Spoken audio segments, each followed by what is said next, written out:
ایک دفعہ کا ذکر ہے، کسی ملک میں ایک بادشاہ رہتا تھا۔ وہ بہت رحم دل اور نیک انسان تھا۔ اس کی ایک بیٹی تھی جس کا نام شہزادی سارا تھا۔ شہزادی سارا بہت خوبصورت تھی، مگر ایک برائی تھی، وہ ہر کسی پر بہت غصہ کرتی، ہر وقت جھگڑتی رہتی اور بہت اداس رہتی۔ بادشاہ نے اسے بہت سمجھایا، مگر وہ نہ سمجھتی۔ بادشاہ نے کئی لوگوں سے اس مسئلے پر بات چیت کی، حکیموں اور جادوگروں کو بلایا، مگر کوئی حل نہ نکل سکا۔ ایک دن شہزادی سارا نے ایک بوڑھی نوکرانی کو محل میں سب کے سامنے بہت بے عزت کیا۔ وہ نوکرانی بہت دکھی ہوئی، اس کا دل ٹوٹ گیا۔ وہ اپنے گھر گئی اور اپنی بیٹی کو بتایا، جس کا نام ماریا تھا۔ اگلے دن ماریا محل پہنچ گئی۔ اس نے بادشاہ سے کہا کہ وہ شہزادی کو ٹھیک کر سکتی ہے۔ بادشاہ کے پاس اور کوئی چارہ نہ تھا، اس نے اجازت دے دی۔ ماریا نے شہزادی سارا سے بات کی اور آہستہ آہستہ اسے اپنی دوست بنا لیا۔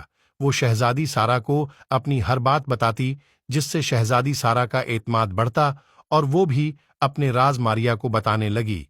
ماریا شہزادی سارا کے ساتھ کھیلتی اور جان بوجھ کر ہار جاتی تاکہ شہزادی سارا جیتے، کیونکہ جب شہزادی سارا کو خوشی ملے گی تو وہ مثبت چیزیں سوچے گی اور غصہ کم کرے گی۔ آہستہ آہستہ شہزادی سارا نرم مزاج اور رحمدل ہو گئی۔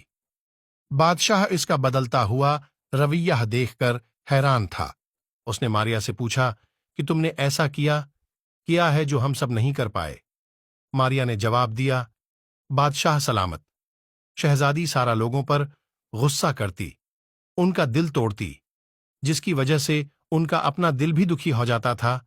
ایک دوست کی صورت میں اسے کوئی سمجھنے سمجھانے والا نہیں تھا، جس کی وجہ سے وہ چڑچڑی ہو گئی تھی۔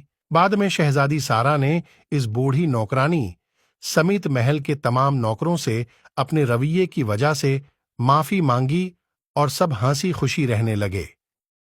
اس کہانی سے ہمیں یہ سبق ملتا ہے کہ دوسروں کا دل دکھانے والا انسان خود کبھی سکون سے نہیں رہ سکتا، اور یہ کہ ہر انسان کی زندگی میں ایک ایسا دوست ہونا چاہیے جو اسے سمجھ سکے۔